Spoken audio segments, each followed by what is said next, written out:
Ram Ram Ram Sarvebhyaha Swagatam. Welcome to class 32 of Learning to Chant Narayaniyam. We will begin with the Dhyana Shlokams and then revise from 16.1. Gurureva gatir gurumeva bhaje gurunaiva sahasmi namo gurave na guroh paramam shishurasmi guroho matirasti gurau mama pahi guro श्रीकान्तो मातुलो यस्य जननी सर्वमङ्गला जनकः शङ्करो देवः तं वन्दे कुञ्जराननम् पीताम्बरं करविराजितशङ्खचक्रकौमोदकी सरसिजं करुणासमुद्रम् राधासहायमतिसुन्दरमन्दहासं वातालयेशमनिशं हृदि भावयामि.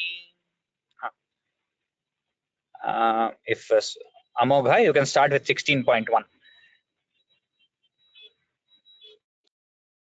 अथ षोडशं दशकम् दक्षो विरिञ्चितनयोऽथ मनोस्तनूजां लब्ध्वा प्रसूतिमिह षोडश चापकन्याः धर्मे त्रयोदश ददौ पितृषु स्वधाञ्च स्वाहां हविर्भुजि सतीं गिरिशे त्वदंशे मूर्तिर्हि धर्मगृहिणी सुषुवे भवन्तं नारायणं नरसखं महितानुभावम् यज्जन्मनि प्रमुदिताः कृततुर्यघोषाः पुष्पोत्करान् प्रववृषुर्नुनुवुः सुरौघाः. Amogha, it is Kritaturya Ghoshaha. There. The second.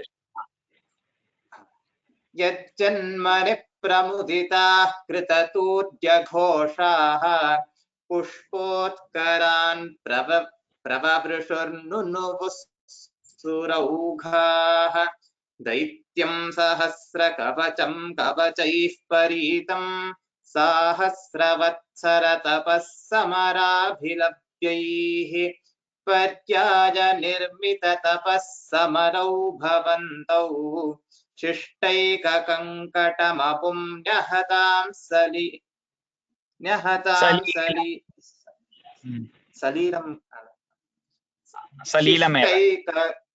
शिष्टैककङ्कटममुन्यहतां सलीलम् अन्वाचरन्नुपदिशन्नपि मोक्षधर्मम् त्वं भ्रातृमान् बदरिकाश्रममध्यवात्सीः शक्रोऽथ ते शमतपोबलनिस्सहात्मा दिव्याङ्गना परिवृतं प्रजिघायमारम् कामो वसन्तमलया नीलबन्धुशाली कान्ताकटाक्षविशिखैर्विकसद्विलासैः विध्यन्मुहुर्मुहुरकम्पमुदीक्ष्य च त्वां भीरुस्त्वयाथ जगदे मृदुहासभाजा.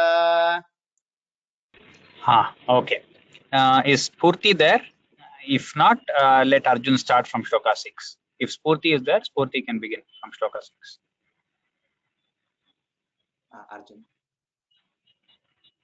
Arjun? भीत्यालमङ्गजवसन्तसुराङ्गनावः मन्मानसन्त्विह जुषध्वमिति ब्रुवाणः त्वं विस्मयेन परितस्तुवतामथैषां प्रादर्शयस्व परिचारककातराक्षीः सम्मोहनाय मिलिता मदनादयस्ते त्वद्दासिका परिमलैर्निलमोहमापुः दत्तान् त्वया च जगृहुस्त्रपयैव सर्वस्वर्वासि गर्वसम तान् त्वया च जगृहुस्त्रपयैव सर्वस्वर्वासि गर्वशमनीं पुनरुर्वशीं ताम् दृष्ट्वोर्वशीं तव कथाञ्च निशम्य शक्रः पर्याकुलो जनिभवन्महिमावमर्शात् एवं प्रशान्तरमणीयतरावतारात् त्वत्तोऽधिको वरद कृष्ण त्वत्तोऽधिको वरद कृष्णतनुस्त्वमेव दक्षस्तु धातुरतिलालनया रजोऽन्धः नात्यादृतस्त्वयि च कष्टमशान्तिरासीत् येन व्यरुन्ध स भवत्तनुमेव शर्वं यज्ञे च वैरपिशुने स्वसुतां व्यमानीत् क्रुद्धेशमर्दितमखः स तु कृत्तशीर्षः देवप्रसादितहरादथ लब्धजीवः त्वत्पूरितक्रतुवरः पुनरापशान्तिं सत्वं प्रशान्तिकर पाहि मरुत्पुरेश इति श्रीमन्नारायणीये नरनारायणावतारं तथा दक्षयागाः चेति षोडशं दशकं समाप्तं नारायणाखिलगुरो भगवन्नमस्ते. Okay, good. Is Spurti there, or else I will only tell the first 4 shlokas of 17th Dashka. स्फूर्ति अस्ति स्फूर्ति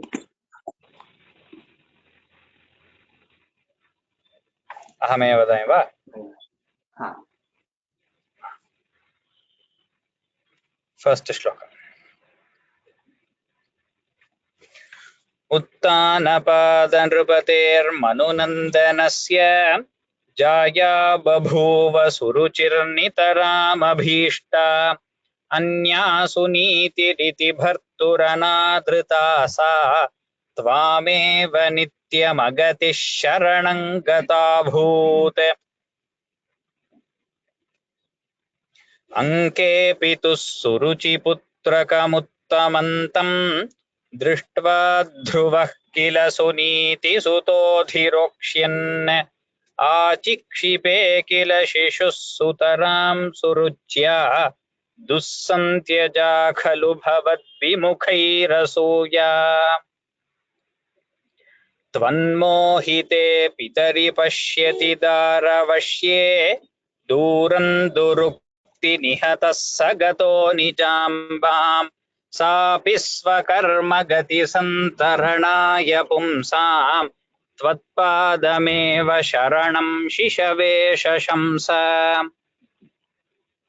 आकर्ण्यसोऽपि भवदर्चन निश्चितात्मा मानी निरेत्य नगरात् किल पञ्चवर्षः सन्दृष्टनारद निवेदित मन्त्रमार्गः त्वामारराध तपसा मधुकाननान्ते. So that is the Punaravartana. Now we will go on to shloka number 5. Amogha, repeat after me. Tate ताते ताते Vishanna Hridaye विषण्ण हृदये Nagaringatena नगरीङ्गतेन Shrinaradena श्रीनारदेन Parisantvita परिसान्त्वित Chittavrittau चित्तवृत्तौ चित्तवृत्तौ बालः बालः बालः त्वदर्पितमनाः त्वदर्पितमनाः त्वदर्पितमनाः क्रमवर्धितेन क्रमवर्धितेन क्रमवर्धितेन निन्ये निन्ये निन्ये कठोरतपसा कठोरतपसा कठोरतपसा किल पञ्च किल पञ्च मासान् मासान् मासान् ताते विषण्णहृदये ताते विषण्णहृदये ताते विषण्णहृदये नगरीङ्गतेन नगरीङ्गतेन नगरीङ्गतेन श्रीनारदेन श्रीनारदेन श्रीनारदेन परिसान्त्वितचित्तवृत्तौ परिसान्त्वितचित्तवृत्तौ परिसान्त्वितचित्तवृत्तौ बालस्त्वदर्पितमनाः बालस्त्वदर्पितमनाः बालस्त्वदर्पितमनाः क्रमवर्धितेन क्रमवर्धितेन क्रमवर्धितेन निन्ये निन्ये कठोरतपसा निन्ये कठोरतपसा किल पञ्चमासान् किल पञ्चमासान् किल पञ्चमासान् ताते विषण्णहृदये ताते विषण्णहृदये ताते विषण्णहृदये नगरीङ्गतेन नगरीङ्गतेन नगरीङ्गतेन ताते विषण्णहृदये नगरीङ्गतेन ताते विषण्णहृदये नगरीङ्गतेन ताते विषण्णहृदये नगरीङ्गतेन श्रीनारदेन श्रीनारदेन श्रीनारदेन परिसान्त्वितचित्तवृत्तौ परिसान्त्वितचित्तवृत्तौ परिसान्त्वितचित्तवृत्तौ श्रीनारदेन परिसान्त्वितचित्तवृत्तौ श्रीनारदेन परिसान्त्वितचित्तवृत्तौ श्रीनारदेन परिसान्त्वितचित्तवृत्तौ बालस्त्वदर्पितमनाः बालस्त्वदर्पितमनाः बालस्त्वदर्पितमनाः क्रमवर्धितेन क्रमवर्धितेन क्रमवर्धितेन बालस्त्वदर्पितमनाः क्रमवर्धितेन बालस्त्वदर्पितमनाः क्रमवर्धितेन बालस्त्वदर्पितमनाः क्रमवर्धितेन निन्ये कठोरतपसा निन्ये कठोरतपसा निन्ये कठोरतपसा किल पंचमासान किल पञ्चमासान् किल पञ्चमासान् निन्ये कठोर तपसा किल पंचमासान निन्ये कठोर तपसा किल पञ्चमासान् निन्ये कठोर तपसा किल पञ्चमासान् the whole तास्ते shloka. विषण्ण हृदयेन गरीङ्गतेन श्रीनारदेन परिसान्त्वितचित्तवृत्तौ बालस्त्वदर्पितमनः क्रमवर्धितेन निन्ये कठोर तपसा किल पञ्चमासान्. Very good. Next, Arjun, shloka number 6.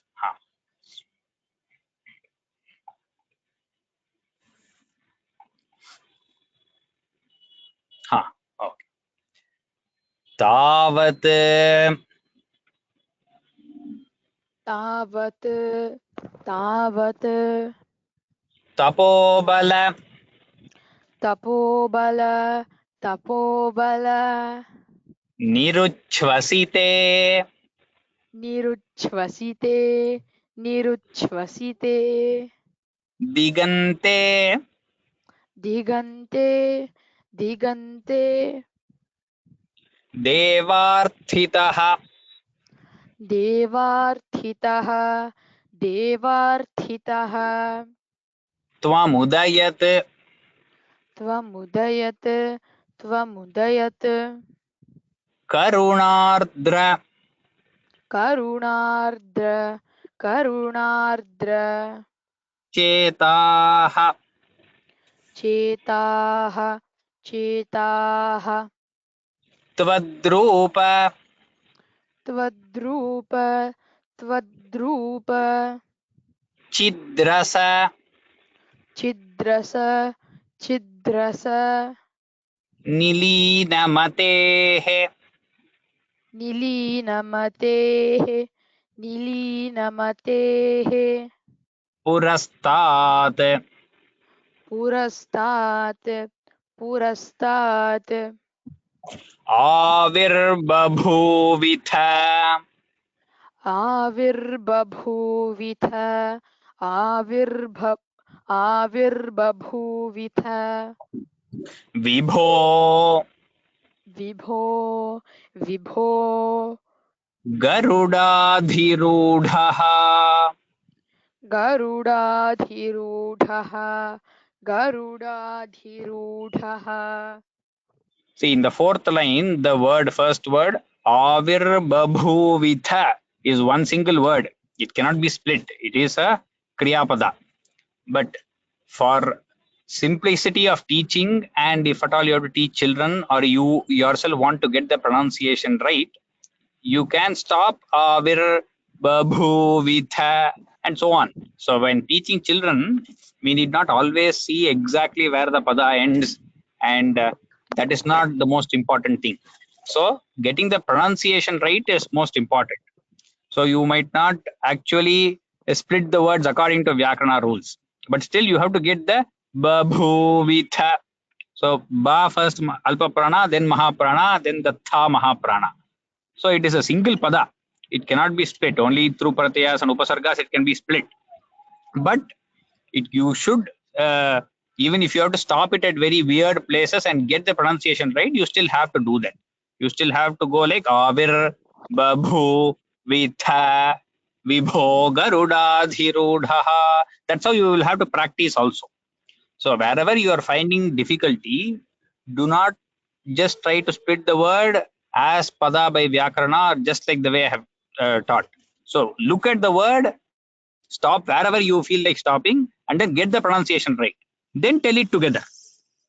So that is one of the main points where we have to, how we get the pronunciation right of difficult words. Avir, ba, bhu, vi, tha. Then avir, ba, bhu, vi, tha. So that's how. second iteration. Tavat tapobala.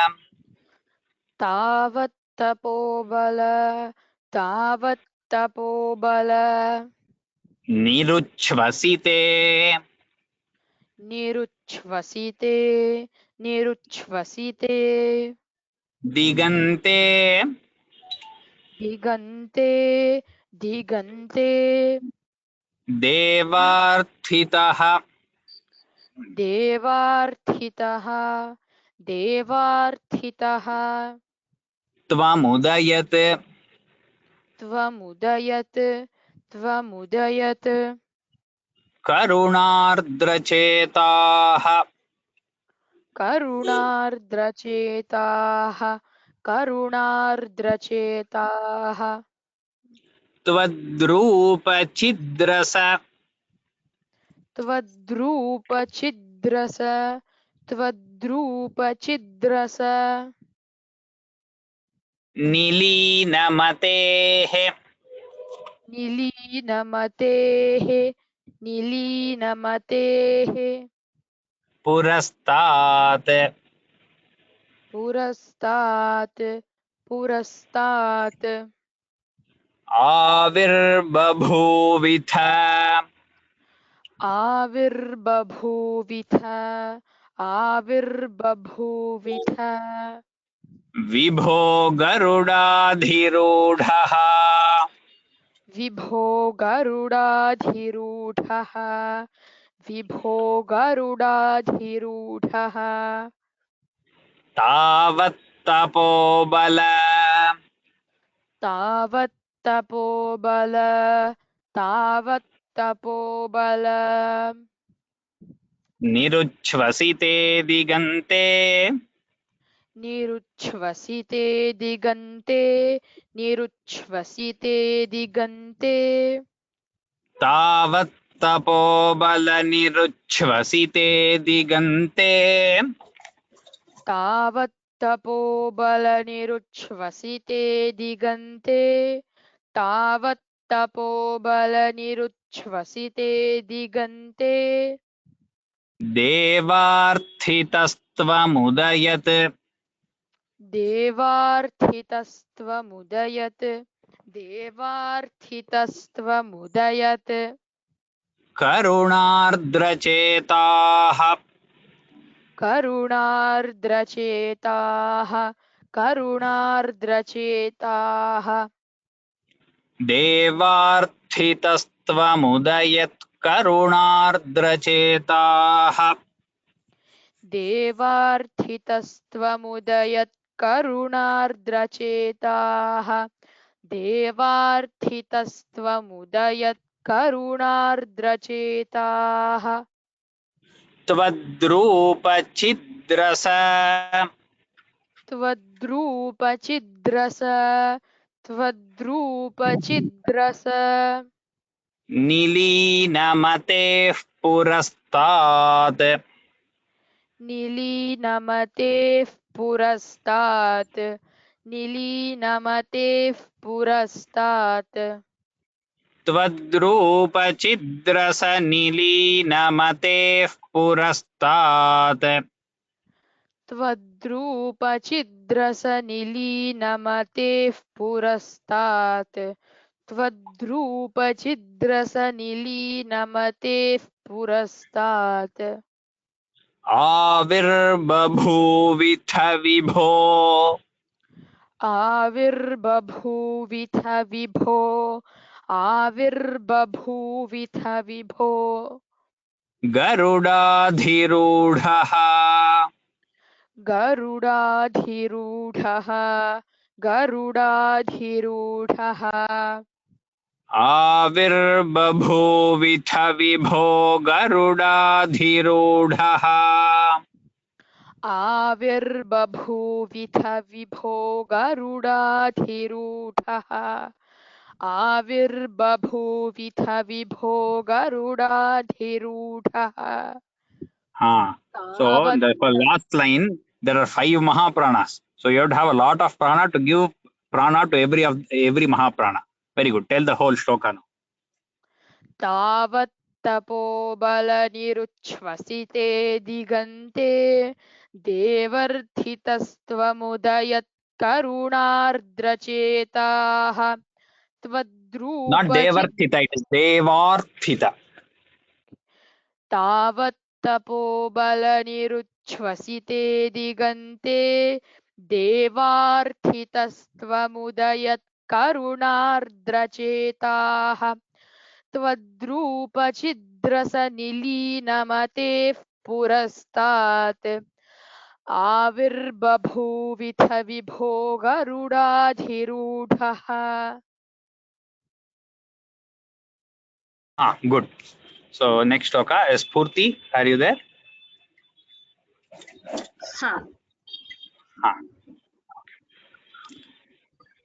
Shloka number 7.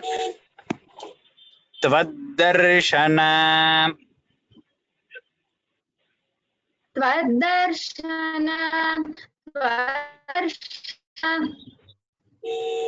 Pramadabhara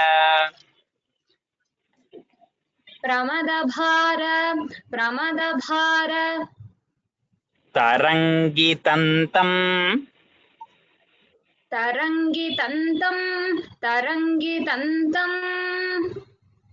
Drigbhyam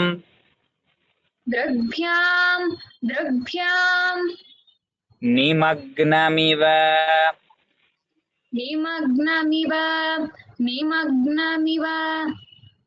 Ruparasayane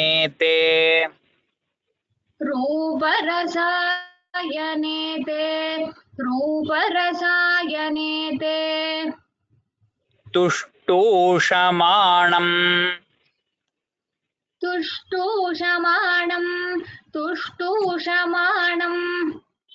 Avagamya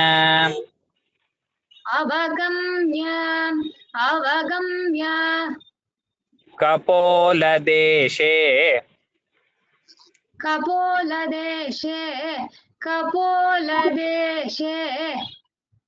Samsprishtavanasi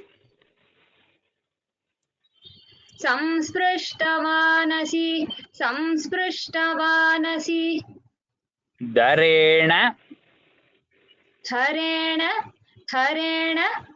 No, there is no Mahaprana there. It is only Darena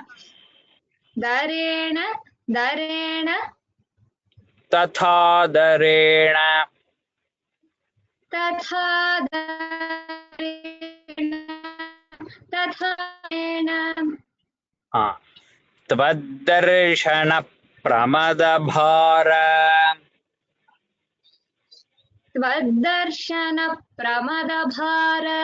Tvadarshana Pramadabhara Tarangitantam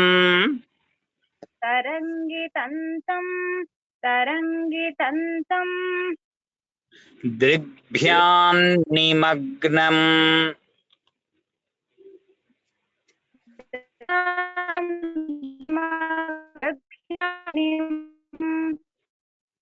Iva Ruparasayane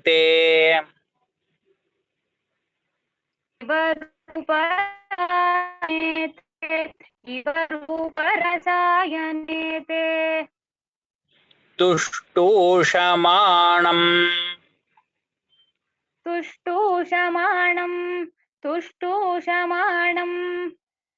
Avagamya Kapoladeshe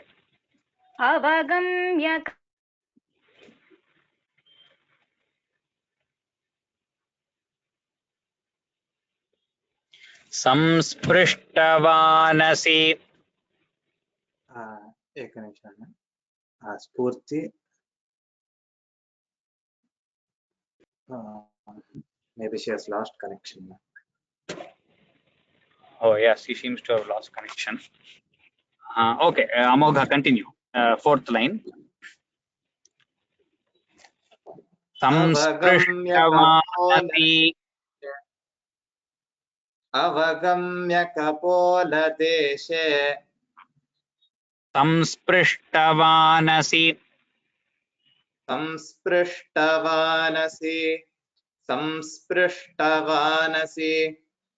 दरेण तथा दरेण दरेण तथा दरेण दरेण तथा दरेण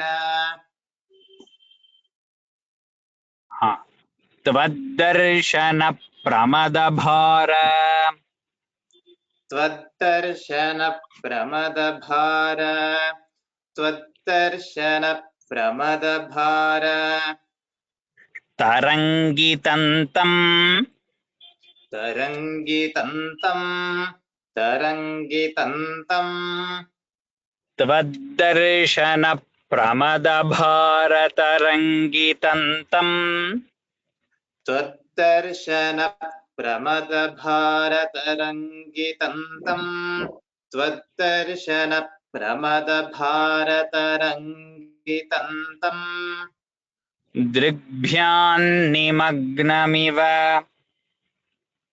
दृग्भ्यान्निमग्नमिव दृग्भ्यान्निमग्नमिव रूपरसायने ते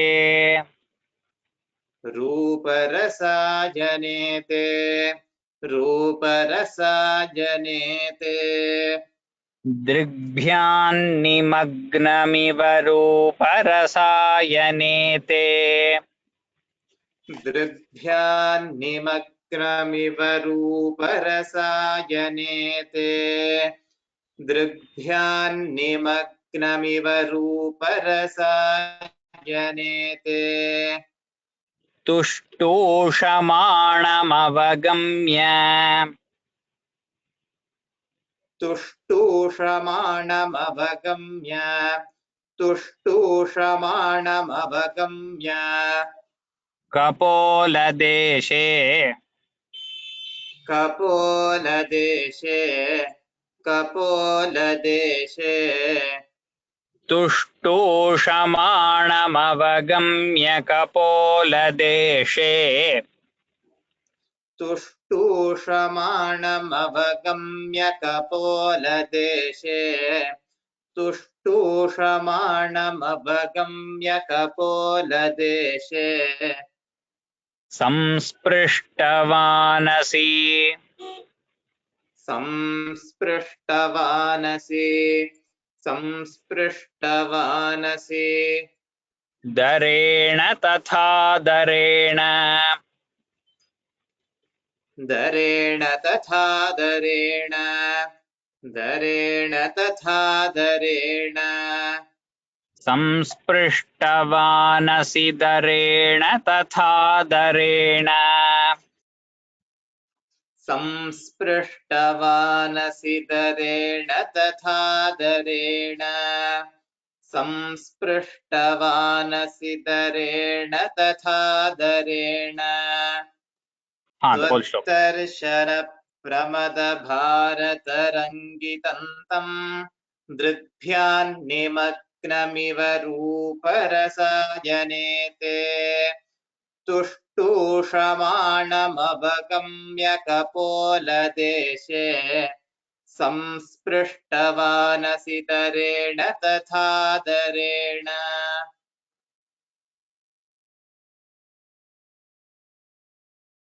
हाँ very good. We'll move on to shloka number 8.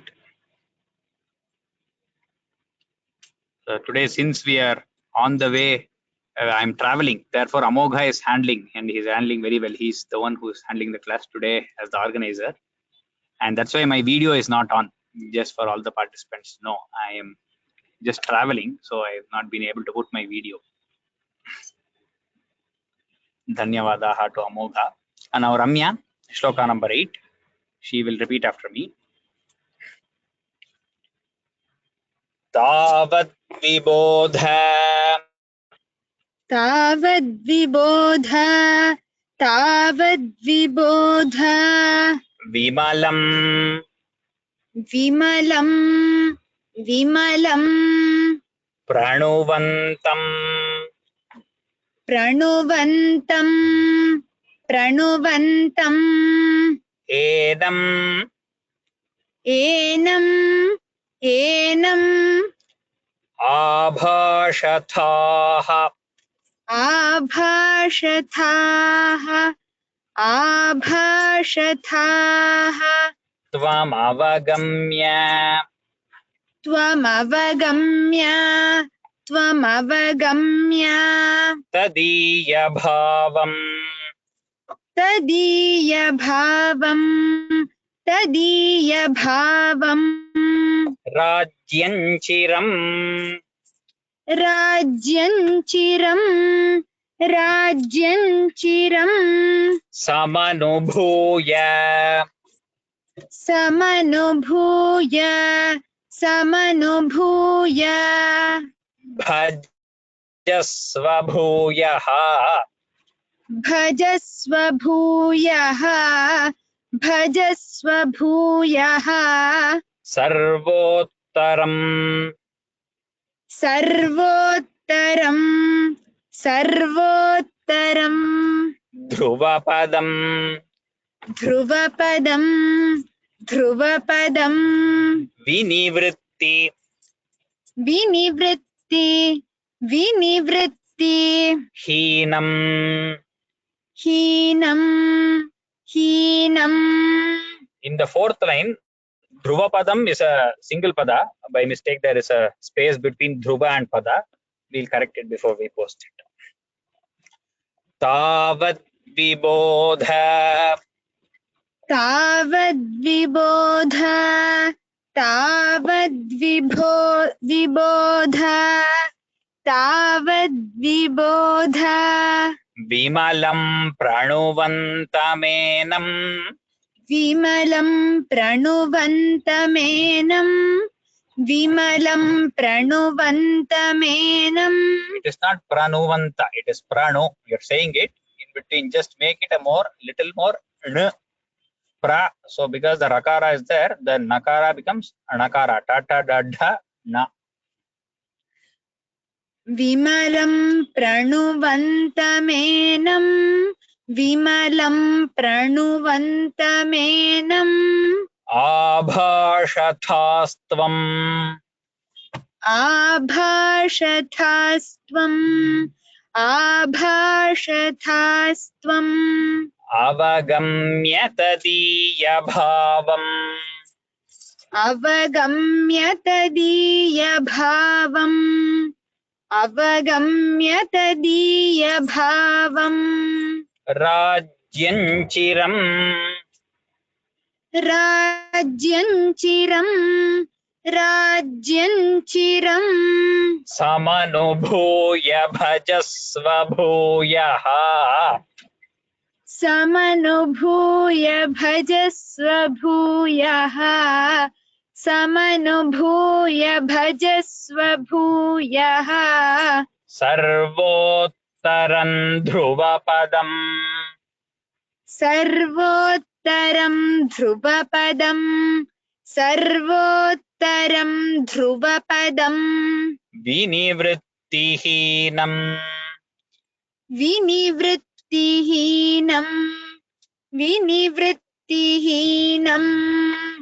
तावद्विबोध विमलम् तावद्विबोध विमलम् तावद्विबोध विमलम् प्रणुवन्तमेनं प्रणुवन्तमेनं प्रणुवन्तमेनं तावद्विबोध विमलं प्रणुवन्तमेनं तावद्विबोध विमलं प्रणुवन्तमेनं तावद्विबोध विमलं प्रणुवन्तमेनम् आभाषथास्त्वमवगम्य आभाषथास्त्वमवगम्य आभाषथास्त्वमवगम्य तदीयभावम् तदीयभावम् तदीयभावम् आभाषथास्त्वमवगम्य तदीयभावम् आभाषथास्त्वमवगम्य तदीयभावम् आभाषथास्त्वमवगम्य तदीयभावम् राज्यं चिरं समनुभूय राज्यं चिरं समनुभूय राज्यं चिरं समनुभूय भजस्व भूयः भजस्व भूयः भजस्व भूयः राज्यं चिरं समनुभूय भजस्व भूयः राज्यं चिरं समनुभूय भजस्व भूयः राज्यं चिरं समनुभूय भजस्व भूयः सर्वोत्तरं ध्रुवपदम् सर्वोत्तरं ध्रुवपदम् सर्वोत्तरं ध्रुवपदम् विनिवृत्तिहीनम् विनिवृत्तिहीनम्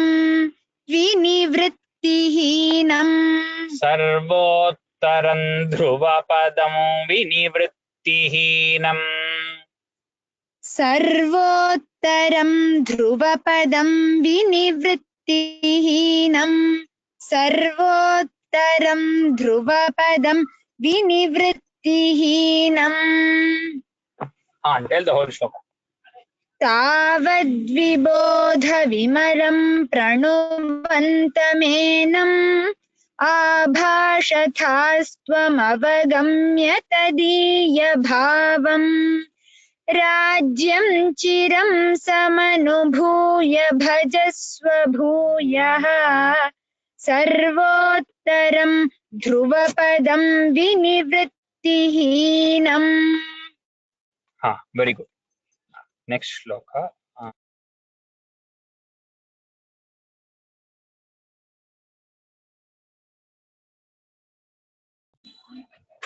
Amogha, you repeat after me. Okay. And even Srinayana is there. Oh, Srinayana is there? Okay, then Srinayana will do.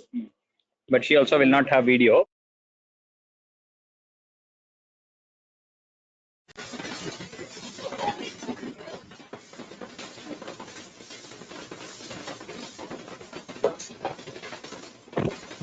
Srinayana. Ityuchishi इत्यूचिषि त्वयि गते त्वयि गते नृपनन्दनः नृपनन्दनः असौ असौ आनन्दित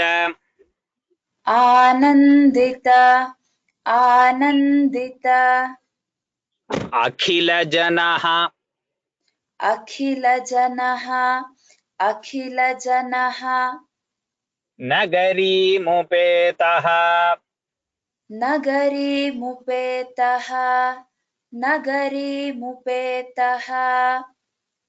रेमे चिरम्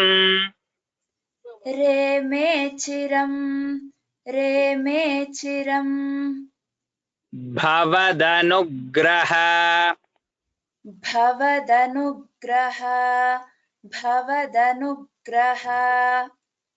पूर्णकामः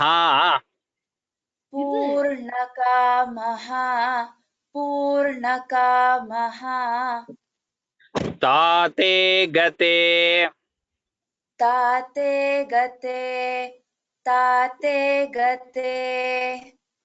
च वनमादृत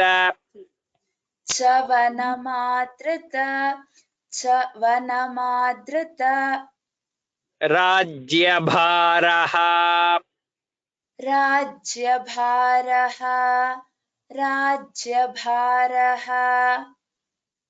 इत्यूचिषि त्वयि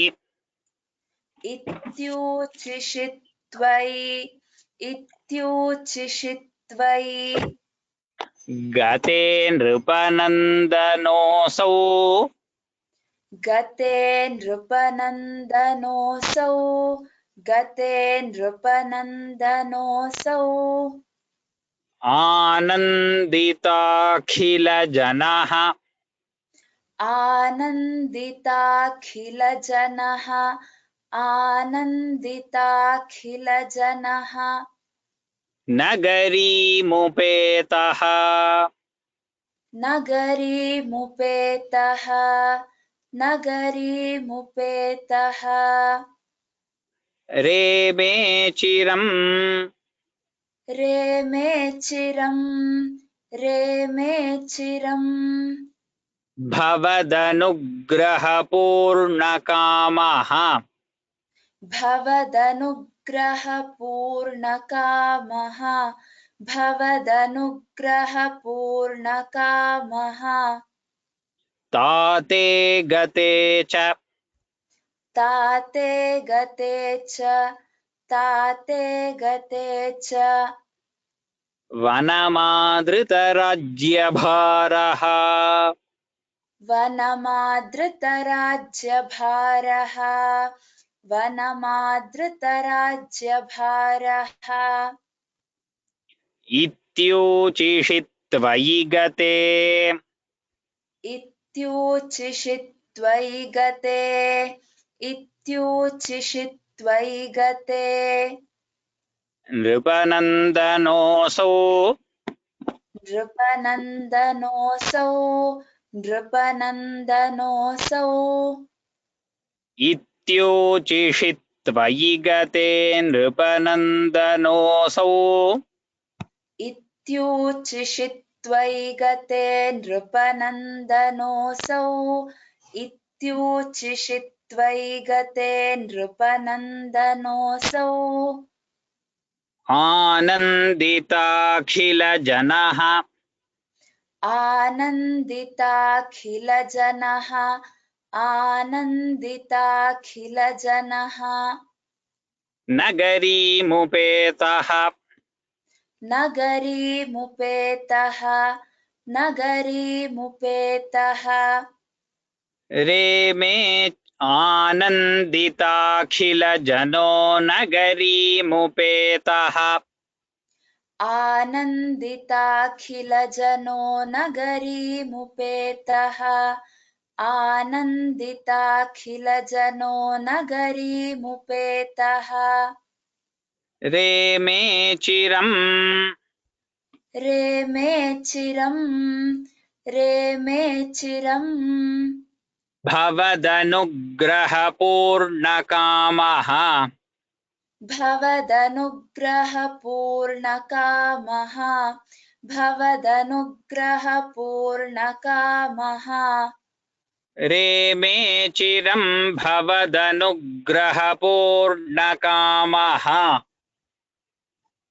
रेमे चिरम् भवदनुग्रहपूर्णकामः रेमे चिरम् भवदनुग्रहपूर्णकामः ताते गते च ताते गते च ताते गते च वनमादृतराज्यभारः वनमादृतराज्यभारः वनमादृतराज्यभारः ताते गते च वनमादृतराज्यभारः ताते गते च वनमादृतराज्यभारः इत्यूचिषि त्वयि गते नृपनन्दनोऽसौ आनन्दिताखिलजनो नगरीमुपेतः रेमे चिरम् भवदनुग्रहपूर्णकामः ताते गते च वनमादृतराज्यभारः You forgot to repeat the last line a second time. It's okay. The whole sloka I have said very well. Anyway, the first and second line in most of the books, it will be Nripanandanosa Vanandita. There will be a hyphen and it will be given as Vanandita. So that might be a doubt with many of you. but that is splitting, so that is not wrong. I think in all books it will be like that only, but the split is nripanandano sau anandita akhila janah. So since we are splitting sandhis and learning each pada separately, we can split it this way here. So the sandhi, many people do get confused, but this it's a very simple swara sandhi only, but do not worry about the technicalities. But nripanandano sau anandita akhila janah, we will recite like this. So if you have it in Vanandita in the book, you can write this down next to it. So it is not that is not wrong, and this is just the split of the sandhi. That is, I think we will stop with the 5 shlokas today. Since I am on travel, you might have heard a lot of honking noises. I am sorry for that. I will repeat these 5 shlokas of today. If there are any important questions by the time Amogha that they have typed out, you read them out to me. I will try to answer them. The other chanting by students and any other questions we will take up next week. So I will just repeat from shloka number 5 now. Tate vishanna hridaye nagaringatena Shrinaradena parisantvita chitta vrittau balastvadarpita manah kramavardhitena Ninye kathora tapasa kila panchamasan.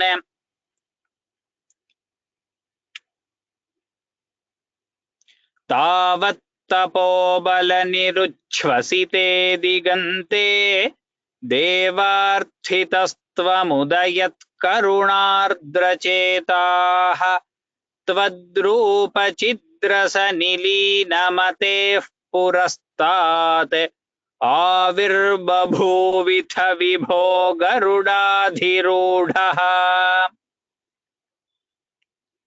त्वद्दर्शन प्रमदभारतरङ्गितन्तम् दृग्भ्यान्निमग्नमिव रूपरसायने ते तुष्टूषमाणमवगम्य कपोलदेशे संस्पृष्टवानसि दरेण तथा दरेण तावद्विबोध विमलं प्रणुवन्तमेनम् आभाषथास्त्वमवगम्य तदीयभावम् राज्यं चिरं समनुभूय भजस्व भूयः सर्वोत्तरं ध्रुवपदं विनिवृत्तिहीनम्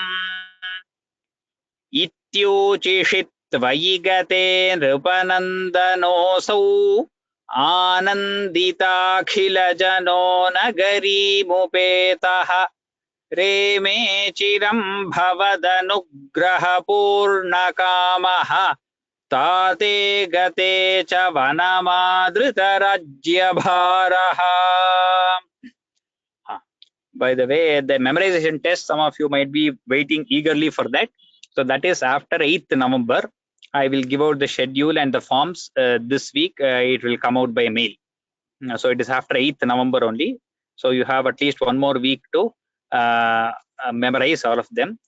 And also, I think a couple of courses, Shankara Digvijayam and Lalita Sahasranam also, and Vishnu Sahasranam are at the end stages.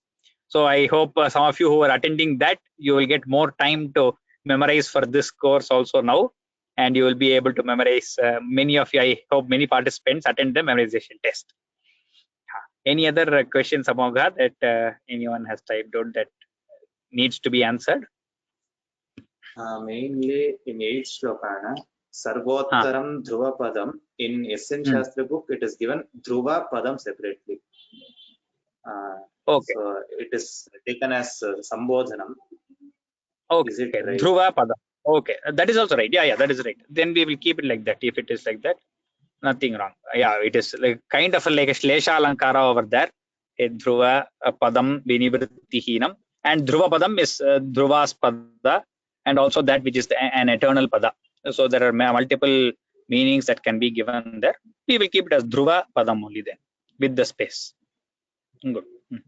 Next one is in the 9th Shloka. In many books, it is given as Ityu Chushi. Is Ityu Chishi correct or Ityu Chushi? In SN Shastri, it is Ityuchishi only. So we will keep it as Ityuchishi. I don't know the meaning for Ityuchushi. I don't have an idea of what Ityuchushi is, if at all it has a meaning. I am not sure if there is a dhatu like that. But we will stick on to the patha that is there in the on the screen. Ityuchishi. That's it. Okay. Ram Sarvebhyaha. I hope there are more. Last week, since it was Navratri, the participants were less. I hope the participants have come back to about 300 today, around that number. And keep attending. Sarvebhyaha Ram. Agrima saptahe, saptahante drakshyamah. Shubham bhuyat. Ram.